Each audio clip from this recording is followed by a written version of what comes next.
শুভ সকাল বন্ধুরা, রাধে রাধে।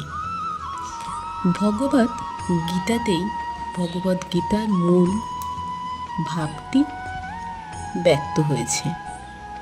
এটি ঠিক এই রকম ধরনের ওষুধ যা সেবন করার সময় আমরা আমাদের ইচ্ছে মতো বা খেয়াল খুশি মতো নিতে পারি। ডাক্তারের নির্দেশ বা ওষুধের শিশিতে দেওয়া নির্দেশ অনুসরণ করতে হয় না। তেমনি ভগবদ গীতাকে গ্রহণ করতে হবে ঠিক যেভাবে তার বক্তা তাকে গ্রহণ করার নির্দেশ দিয়েছেন। ভগবদ গীতার বক্তা স্বয়ং ভগবান শ্রীকৃষ্ণ।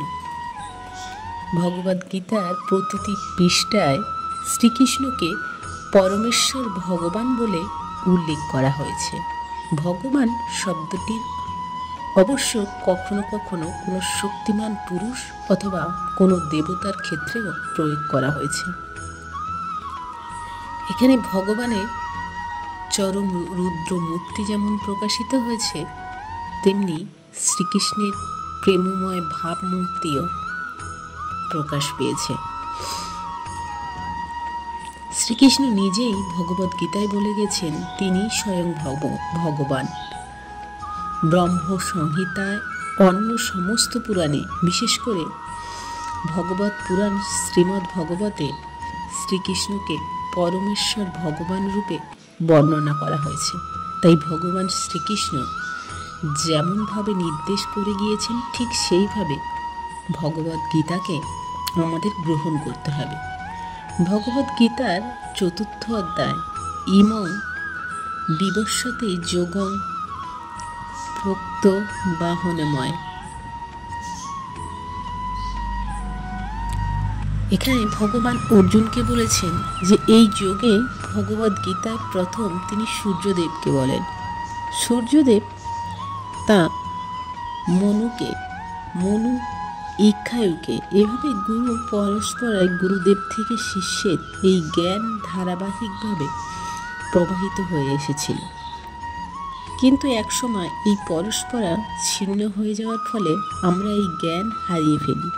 তাই ভগবান কুরুক্ষেত্রের রণাঙ্গনে নিজে এসে আবার এই জ্ঞান অর্জুনের মাধ্যমে দান করেন।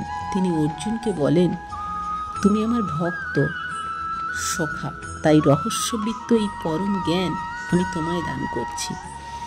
এই কথাটির তাৎপর্য এই যে ভগবদ গীতার জ্ঞান কেবল ভগবানের ভক্তরাই আহরণ করতে পারে। আধ্যাত্মিকের সাধারণ 3টি শ্রেণীতে ভাগ করা যায়, যথা জ্ঞানী, যোগী এবং ভক্ত। নির্দেশবাদী, ধনী ও ধ্যানী ও ভগবত ভক্ত। এখানে ভগবান স্পষ্টভাবে অর্জুনকে বলেছেন পূর্বের পরস্পর নষ্ট হয়ে যাওয়ার ফলে তিনি তাকে দিয়ে পুনরায় সেই পুরাতন যোগের প্রচার করেন। তিনি চেয়েছিলেন যে অর্জুনের এই জ্ঞানকে যথাযথভাবে উপলব্ধি করে নতুনভাবে তার প্রচার করুক।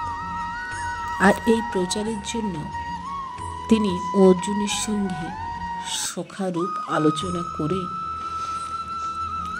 তার কি করা উচিত, কোন পরিস্থিতিতে তার কি পদক্ষেপ নেওয়া উচিত তা তিনি সুন্দরভাবে ব্যক্ত করেছেন।